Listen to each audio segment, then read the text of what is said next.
warahmatullahi wabarakatuh.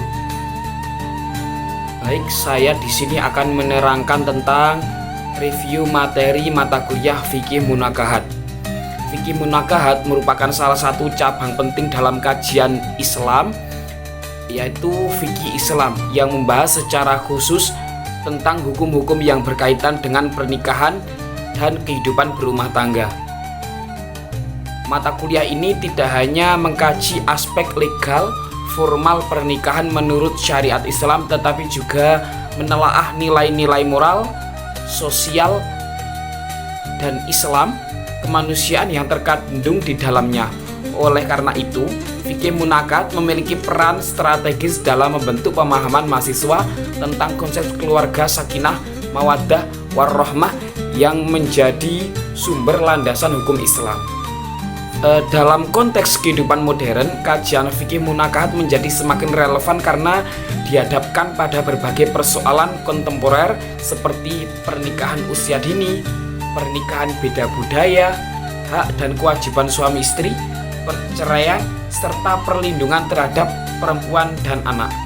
Mata kuliah ini diharapkan mampu membekali mahasiswa dengan pemahaman hukum-hukum Islam yang komprehensif dan kontekstual sehingga dapat diterapkan dalam kehidupan yang nyata secara bijak dan bertanggung jawab. Pengertian dan ruang lingkup fikih munakahat secara etimologis, kata fikih berarti pemahaman yang mendalam, sedangkan munakahat berasal dari kata nikah yang berarti akad pernikahan. Dengan demikian, fikih munakahat dapat diartikan sebagai ilmu yang membahas hukum-hukum syariat Islam yang berkaitan dengan pernikahan dan segala konsekuensinya. Adapun ruang lingkup fikih munakahat sangat luas, meliputi konsep dan tujuan pernikahan dalam Islam, hukum pernikahan, rukun dan syarat pernikahan, mahar atau mas kawin, wali dan saksi nikah, hak dan kewajiban suami istri, talak dan rujuk, nusyuz dan sikok, serta lain-lain. Rukun dan syarat sah pernikahan. Sah dan tidaknya pernikahan dalam Islam ditentukan atau dipengaruhi oleh terpenuhinya rukun dan syarat nikah. Rukun nikah itu meliputi adanya calon suami, calon istri, wali nikah, dua orang saksi, dan ijab kabul.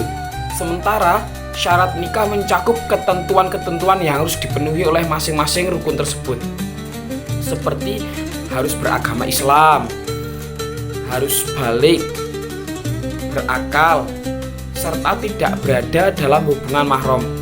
Pemahaman terhadap rukun dan syarat nikah sangat penting agar pernikahan yang dilangsungkan oleh kedua mempelai itu bisa menjadi sah secara agama dan terhindar dari permasalahan hukum di kemudian hari. Adapun mahar merupakan pemberian wajib dari calon suami kepada calon istri sebagai bentuk penghormatan dan kesungguhan dalam pernikahan. Mahar tidak ditentukan besarnya secara baku, melainkan disesuaikan dengan kemampuan dan kesepakatan kedua belah pihak. Dalam fikih munakahat, mahar bukanlah harga perempuan, tetapi mahar merupakan simbol penghargaan terhadap seorang perempuan, terhadap martabat dan hak perempuan. Oleh karena itu, Islam menganjurkan agar mahar diberikan dengan cara yang mudah dan tidak memberatkan. Hak dan kewajiban suami istri. Salah satu materi ini dalam fikih munakahat adalah membahas tentang hak dan kewajiban suami istri. Hubungan suami istri dalam Islam didasarkan pada prinsip keseimbangan, keadilan, dan saling melengkapi. Kewajiban suami antara lain memberikan nafkah lahir dan batin, memberikan perlindungan dan kepemimpinan yang baik, membimbing keluarga dalam ketaatan kepada Allah. Kemudian ada juga kewajiban dan hak istri, yaitu taat kepada suami dalam hal yang ma'ruf, menjaga kehormatan diri dan suami, mengelola rumah tangga dengan baik. Adapun hak-hak masing-masing pasangan itu harus dipenuhi secara timbal balik agar tercipta keharmonisan dan ketentraman dalam berumah tangga. Dalam Islam, pernikahan dipandang sebagai ikatan suci yang bertujuan mewujudkan ketenangan, sakinah, cinta, mawaddah, dan kasih sayang, rahmah. Namun, Islam juga menyadari bahwa rumah tangga tidak selalu berjalan ideal. Oleh karena itu, syariat Islam menyediakan berbagai mekanisme penyelesaian konflik rumah tangga yang berjenjang dan berkeadilan. Di antaranya konsep nusyuz, shikok, talak, rujuk, fasakh, dan khulu. Seluruh konsep ini tidak dimaksudkan untuk merusak pernikahan, melainkan sebagai jalan keluar yang sah apabila tujuan pernikahannya sulit diwujudkan. Nusyuz dalam pernikahan Islam dipahami sebagai sikap pembangkangan salah satu pasangan terhadap kewajiban rumah tangga yang telah ditetapkan syariat secara klasik.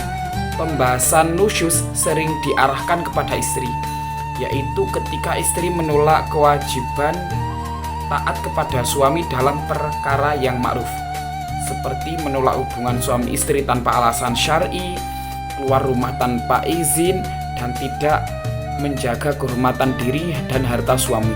Namun Al-Quran juga menegaskan bahwa adanya nusyuz dari pihak suami sebagaimana disebutkan dalam Al-Quran surat An-Nisa ayat 128, yang artinya yaitu sikap acuh, penelantaran, dan kezaliman suami terhadap istri, seperti tidak memberi nafkah, bersikap kasar, dan mengabaikan hak-hak istri. Dalam menghadapi nusyuz, Islam tidak membenarkan tindakan emosional dan kekerasan, melainkan mengajarkan tahapan penyelesaian yang edukatif dan bertahap sebagaimana disebutkan dalam surat An-Nisa ayat 43, yaitu melalui nasihat, pemisahan tempat tidur, dan langkah terakhir yang sangat dibatasi maknanya oleh para ulama, yakni tindakan simbolis yang tidak menyakiti dan hanya jika benar-benar membawa kemaslahatan. Banyak ulama seperti Imam Nawawi dan Imam Ghazali menegaskan bahwa apabila cara-cara tersebut menimbulkan mudarat, maka haram dilakukan, karena tujuan syariat adalah menjaga kemuliaan manusia dan keharmonisan rumah tangga. Apabila konflik yang tajam berkepanjangan serta tidak dapat diselesaikan oleh pasangan itu sendiri, maka konflik tersebut disebut sebagai shikok. Shikok menggambarkan keadaan seorang suami dan istri berada dalam posisi saling berlawanan, penuh ketegangan, dan hampir mustahil untuk berdamai tanpa bantuan pihak lain.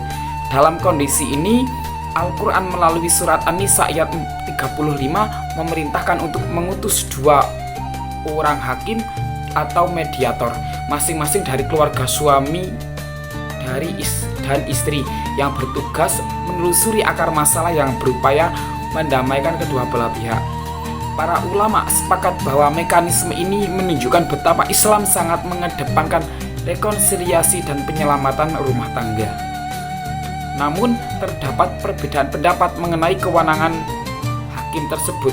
Imam Malik memberikan kewenangan lebih luas hingga boleh memutuskan perceraian jika perdamaian tidak mungkin terwujud.